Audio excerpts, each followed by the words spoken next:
രാത്രി ലൈവിലത്തെ ഏറ്റവും വലിയ വിഷയം എന്ന് പറയുന്നത് ജിൻഡോ സിഗരറ്റ് വലിച്ചതാണ്. ജയിലിലെ ബാത്റൂമിൽ കയറി ജിൻഡോ സിഗരറ്റ് വലിച്ചു എന്നുള്ളതാണ് പരാതിയായിരുന്നത്. പരാതിപ്പെട്ടത് ജാസ്മിനാണ്. പിന്നീട് ക്യാപ്റ്റൻ വന്ന് പരാതി സ്വീകരിച്ചു. സ്മെല്ലുണ്ട് എന്ന് ക്യാപ്റ്റൻ ശ്രീതു ഉറപ്പുവരുത്തി. പിന്നീട് എല്ലാവരും പവർ ടീമിലുള്ള എല്ലാവരും വന്ന് ചെക്ക് ചെയ്യുന്നുണ്ടായിരുന്നു. പിന്നീട് വീട്ടിലുള്ള എല്ലാവരും വന്ന് ചോദിക്കുന്നുണ്ടായിരുന്നു ലൈറ്റർ എവിടെയാണ് എന്നുള്ള കാര്യം. പക്ഷേ ഈ ഒരു ടോപ്പിക്കുമായിട്ട് ജയിലിന് ചുറ്റും നിന്ന് ജിൻഡോയുടെ അടുത്ത് ഒരുവിധം ആ വീട്ടിലുള്ള എല്ലാവരും നിന്ന് സംസാരിക്കുന്നുണ്ടായിരുന്നു. പക്ഷേ ഒരു തവണ പോലും ബിഗ് ബോസ് അവിടെ വിളിച്ചു പറഞ്ഞില്ല ജയിൽ സന്ദർശന സമയത്ത് മാത്രമേ ജയിലിലുള്ളവരോട് സംവദിക്കാൻ പാടുള്ളൂ എന്നുള്ളത് ഒരു തവണ പോലും ബിഗ് ബോസ് പറഞ്ഞില്ല. ഇവർ അത്രയും നേരം നിന്ന് ഇതിനെക്കുറിച്ച് അവിടെ സംസാരിക്കുന്നുണ്ട്, കാര്യങ്ങൾ ചോദിക്കുന്നുണ്ട്, ലൈറ്റർ എവിടെയാന്ന് ചോദിക്കുന്നുണ്ട്, ജിൻഡോ അവിടെ കുറ്റപ്പെടുത്തുന്നുണ്ട്. എന്റെ പെട്ടി എന്തിനു പരിശോധിച്ചു, എന്റെ പെട്ടിയിൽ കുറെ സാധനങ്ങളുള്ളതാ, നിങ്ങൾ അതൊക്കെ എടുത്തോന്ന് എനിക്ക് സംശയമുണ്ട്, എന്റെ വിലപിടിപ്പുള്ള സാധനങ്ങൾ എന്റെ നഷ്ടപ്പെടും എന്നൊക്കെ പറഞ്ഞുകൊണ്ട് ജിൻഡോ തിരിച്ചു പറയുന്നുണ്ടായിരുന്നു ശ്രീധുവിന്റെ അടുത്ത്. അല്ലെങ്കിൽ നിങ്ങൾ എന്റെ ലൈറ്റർ എടുത്ത് ഒളിപ്പിച്ചു വെച്ചു എന്നൊക്കെ ജിൻഡോ തിരിച്ചു പറയുന്നുണ്ട്.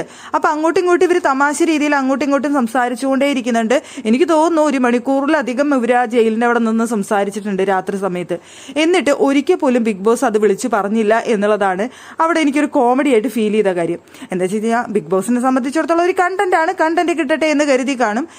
അല്ലെങ്കിൽ ബിഗ് ബോസ് അവിടെ വിളിച്ചു പറയുന്നതാണ് ആരും ജയിലിലുള്ളവരുമായി സംവദിക്കാൻ പാടില്ല, സംസാരിക്കാൻ പാടില്ല എന്നുള്ളത് ബിഗ് ബോസ് അവിടെ വിളിച്ചു പറയുന്നതാണ്. എന്നിട്ട് അത്രയും നേരമായിട്ട് വിളിച്ചു പറയാത്തത് കൊണ്ട് തന്നെ അവരുടെ കൂട്ടത്തിൽ ആരോ നിന്ന് പറയുന്നുണ്ടായിരുന്നു ബിഗ് ബോസ് ഇതുവരെ നമ്മുടെ അടുത്ത് ചെയ്യുന്നത് തെറ്റാണെന്ന് വിളിച്ചു പറഞ്ഞില്ലല്ലോ എന്ന് അവിടെ ഇരുന്ന് അവർ തന്നെ പറയുന്നുണ്ടായിരുന്നു. അപ്പൊ ശ്രീതു തന്നെ പറയുന്നുണ്ടായിരുന്നു അപ്പൊ നമ്മളത് ചോദ്യം ചെയ്യണം എന്ന് ബിഗ് ബോസ് ആഗ്രഹിക്കുന്നുണ്ട്, അതുകൊണ്ടാണ് ബിഗ് ബോസ് ഇതുവരെ വിളിച്ചു പറയാത്തത് എന്ന് ശ്രീതു തന്നെ പറയുന്നുണ്ടായിരുന്നു.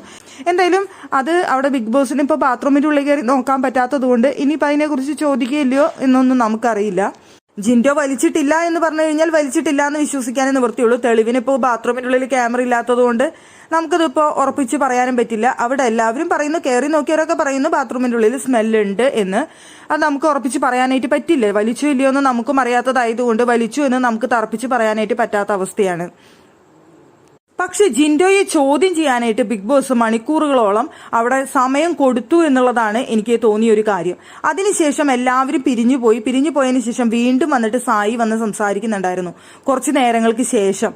അപ്പോൾ അവിടെ സായി വന്നിട്ട് വീണ്ടും ഈ ടോപ്പിക്കിനെ കുറിച്ച് സംസാരിക്കുന്ന സമയത്ത് അപ്പോൾ ബിഗ് ബോസ് വിളിച്ചു പറഞ്ഞു ജയിൽ സന്ദർശന സമയത്ത് മാത്രമേ സംസാരിക്കാൻ പാടുള്ളൂ എന്നുള്ളത്. അത്രയും മണിക്കൂർ 1 മണിക്കൂറോളം നേരത്തേക്ക് അവിടെ ബിഗ് ബോസ് ചോദിക്കുക പറയുക ഒന്നും ചെയ്തില്ല. പക്ഷെ അതിനുശേഷം പിന്നെ സായി വന്നപ്പോൾ വിളിച്ചു പറയുന്നതും കേട്ടു. അപ്പൊ ജിൻഡോയെ അവിടെ ചോദ്യം ചെയ്യണം, അല്ലെങ്കിൽ ആ ഒരു കണ്ടന്റ് അവർക്ക് കിട്ടണം എന്ന് അവർ ആഗ്രഹിച്ചിരുന്നു. പിന്നീട് അതിന്റെ ഒരു കണ്ടന്റിന്റെ പ്രാധാന്യം കഴിഞ്ഞു എന്ന് തോന്നിയ സമയത്താണ് ബിഗ് ബോസ് അവിടെ വിളിച്ചു പറഞ്ഞത് ഇനി സംസാരിക്കാൻ പാടില്ല എന്നുള്ളൊരു കാര്യം.